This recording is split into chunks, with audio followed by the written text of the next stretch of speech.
Hello, I'm Ed and welcome to another episode of Bilk. Thank you very much again for joining us. And in today's episode, I'm very excited because we are in the middle of the countryside in the depths of Staffordshire, so that I'm able to show you the work that I have now had done on my Land Rover Defender 90.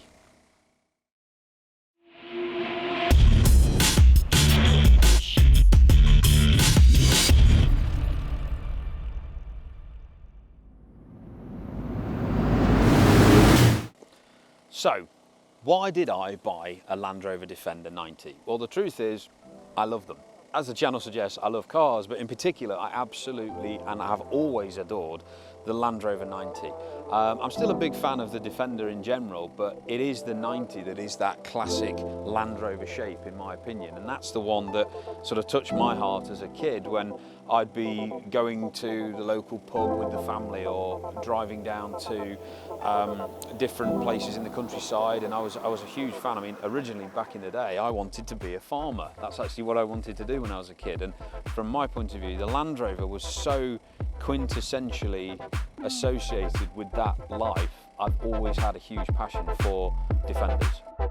So what Defender do I actually have? My Defender 90. This is a 2013 Defender 90 hardtop. Now, there were various different versions of the Defender 90, the Defender 110, there was the pickups, the hardtops, the country pack, there was various different versions. I'll talk you through some of the specifics of why this is a hardtop, as it's called. The engine in this is the 2.4, so I'm actually quite glad that I got one of the 2.4 Puma engines before they changed it over to the 2.2, because I believe, and from all the forums that I've been talking to people about, I've never driven a 2.2, so I don't actually know, but from what I understand, the 2.4 is the better engine, so I'm really glad that I've got the 2.4.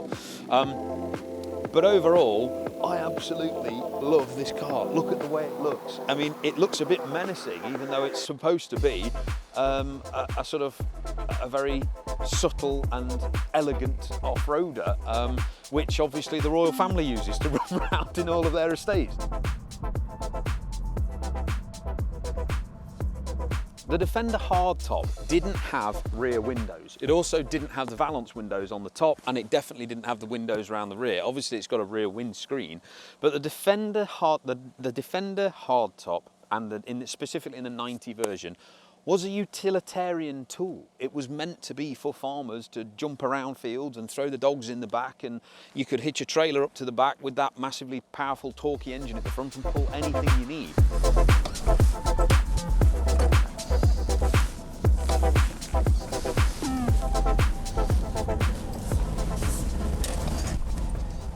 The Defender was also synonymous with, as I've mentioned, the royal family, the aristocracy, the landed gentry. So for that reason, the Defender is one of the few cars that I can think of that transcends class.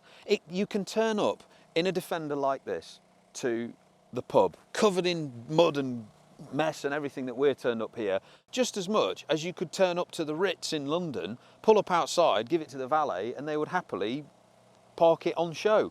The car has absolute classless boundaries. It always has done, and that's one of the huge appeals to me about wanting to buy a Defender. So that's why I love Defenders, but I'm not alone.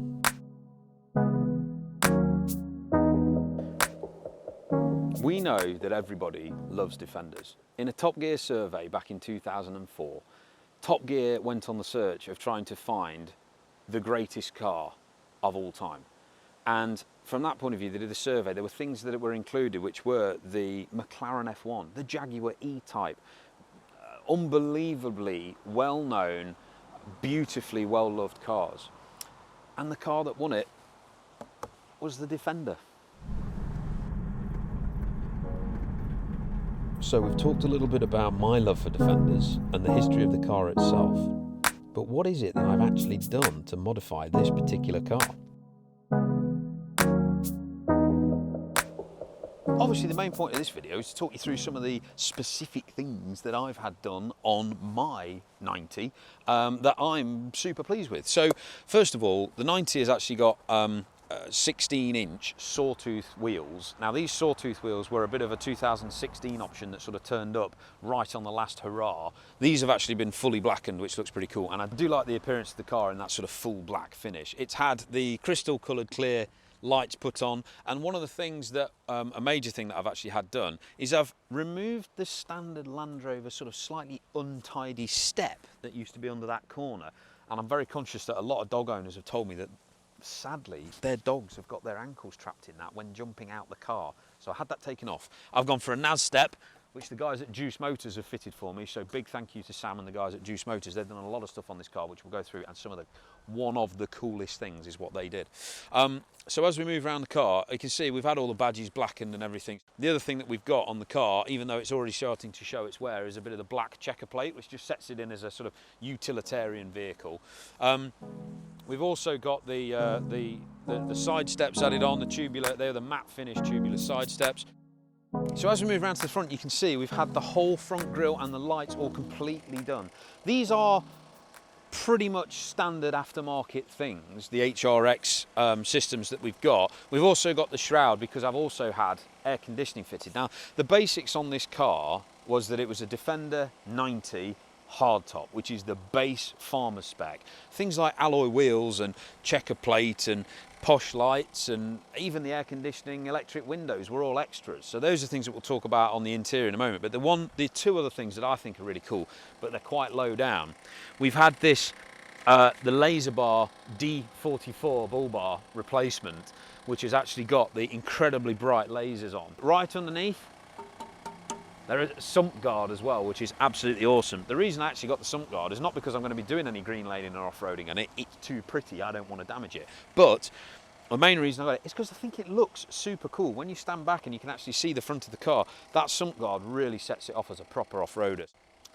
The other one thing that I'm super glad I've got, and the reason I'm glad that I got a later edition model, is that we've got the Puma raised bonnet. I think that is just such a cool sort of bulge, showing that sort of bigger, later version of the engine that they had versus the TD5s that had a flat bonnet. And it also gives us a nice bit of detail to get the black checker plate across. So I think it's been really nicely done. And the one thing I wanted to say, just before anybody says it, the car is dirty on purpose. We're in the countryside. It is meant to be a utilitarian vehicle. I thought it would be the wrong thing to do to give it a nice polish and a clean before we took this video. So that's the reason it's dirty. I wasn't lazy.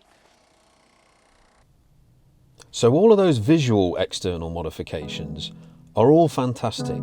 However, the coolest thing that has been done to this Defender is the pneumatic air ride suspension. Adding air ride suspension to a Land Rover Defender takes it from being a bouncy, crashy, utilitarian vehicle into being a luxury, everyday usable 4x4.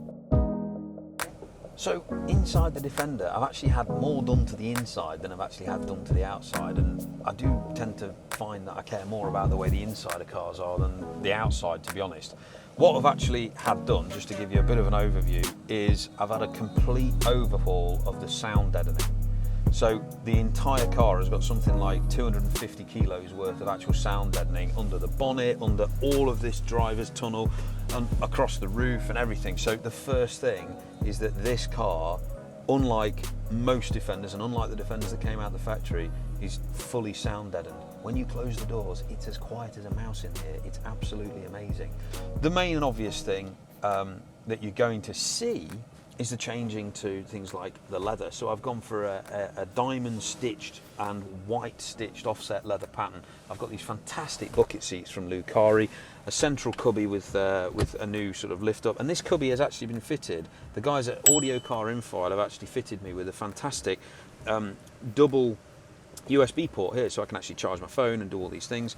And now the main center console has also been changed. Because the car is a black car, I decided to go for this piano finish, which is absolutely, well, it's lovely. It makes it much more feel luxurious than the previous sort of black plasticky stuff. And we have retained some of that black plastic. There was the option where I could have actually had the full dashboard in leather, but I decided not to do that because I wanted a little bit of the old Defender still to remain. So what I've actually done, we've had a doubled-in Pioneer unit in here, and this thing is incredible. I've got Apple CarPlay, I've got Bluetooth, I've got phone connectivity, all these sorts of things.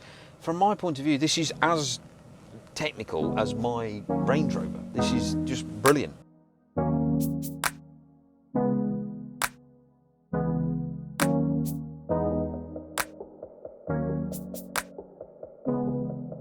So one of the other things is the details across the top. So we've had the white stitched leather across the top. We've had a new Momo steering wheel, again with the white stitch to match it all through. Had a bit of the diamond stitched across the top with the white stitch grab handles. And we've got the fantastically lovely velour carpets on the side, just again adding to that sound deadening all the way through. One little splurge that I did do, which was probably not necessary, but I just thought I'd like to do it. I've actually had the entire ceiling covered in dark grey Alcantara. That is smooth as a baby's bum. That is beautiful. We've had a lot of stuff done round here as well, mainly because I've got a dog and I want her to be happy, but it did help with the sound deadening, the things that we're talking about. So I've had the entirety of the boot area lined in this beautifully soft rubber checker plate matting. So that when the dog jumps in, she's got something nice to put her paws on. She still gets her bed in there as well. But even for loading and putting materials in, massively beneficial. The whole ceiling is all, again, this whole boot area all the way around is all sound deadened, double sound deadened to make that. But the biggest change, I've had what's known as a bulkhead deletion. So these Defender 90 hardtops, they had a big bulkhead across the back because again, they were sort of like, almost like trailer cars. You could take the top off and just have it as a pickup truck if you wanted, that sort of thing. So I've had that bulkhead deleted. I'm quite a tall chap, I'm nearly 6'2". So for me, the leg room that I need in that car, I needed my seat to go as far back as possible.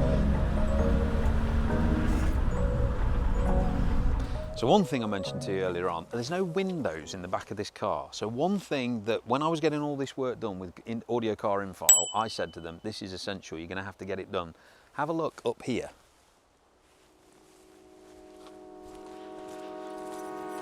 I've had fitted a reversing camera. The reason for all of these modifications was to make the car more enjoyable on a daily basis. So let's take it for a drive. This is brilliant. Just me in my little metal Tonka truck as I'm driving through the British countryside on the way down through the forest to the pub. And this is what I love about the Defender. You can take it to almost any situation, and not only is it welcome, everybody loves it. And from that point of view, I can't think of any other car that has ever been held in that same accolade and been held in that same regard. The car itself is an absolute pig to drive. It's my knees, I feel like my knees are by my ears. The steering's loose, but it's also incredibly heavy. The whole thing is not a good car to drive by any modern standard that anyone can comprehend. However, what it does is it makes you smile. It makes you happy. It makes you glad about being in a car.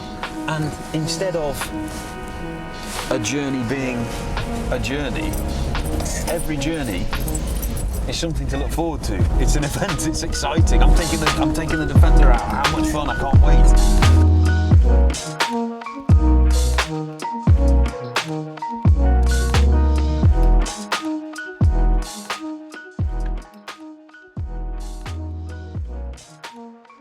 I mean, this is the amazing things about the modifications that I've had done on my Defender, is this air suspension.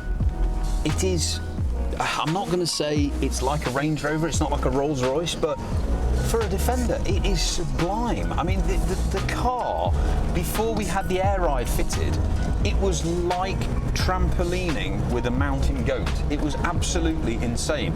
Every time you went over a little bump, it felt like you were crashing through an entire house and you'd just fallen through to the basement. Now, it doesn't, let's say, I mean, it's still got two rigid steel fixed axles. It's never going to be a Rolls Royce.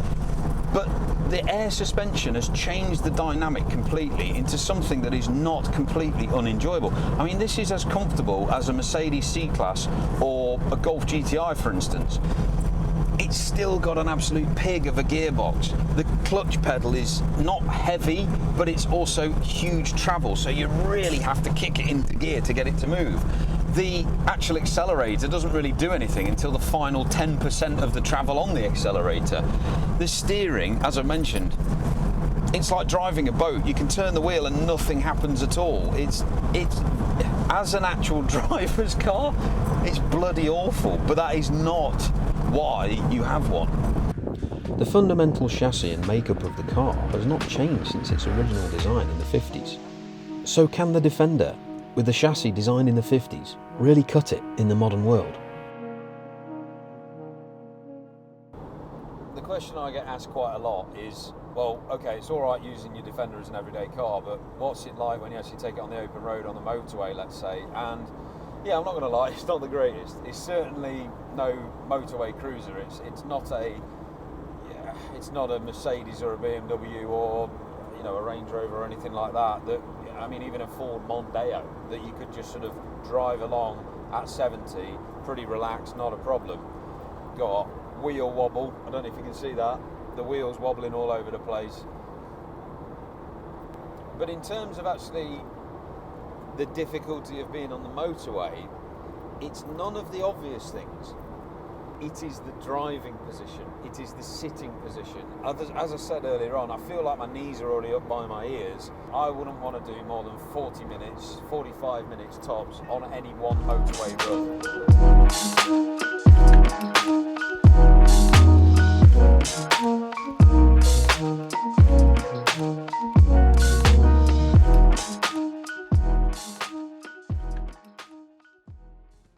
So to sum up, what a fantastic day out in my Defender 90.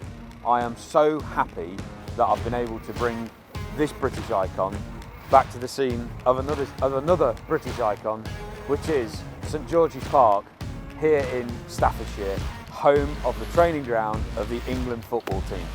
I hope that you've enjoyed the video, and I really hope that you've enjoyed seeing the modifications to the Defender that I've made.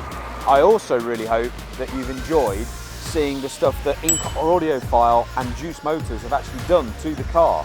I would encourage anyone who's thinking about doing it, get in contact with the guys at Juice, get in contact with the guys at in-car audiophile. They're all a great team, and they're always happy to help, and they are true Defender fanatics. If you've got a Defender and you're thinking about doing any modifications, I couldn't recommend them highly enough. So please don't forget to give us a big like and a big thumbs up for the video. I'd really appreciate it, and it helps us with the YouTube algorithm. And of course, do make sure you hit the subscribe button and change the bell icon to all of our notifications, so you'll be notified when we put up more content and more videos about the cars that we love. From me and all the team at Built, thank you so much for watching this video, and we look forward to seeing you next time.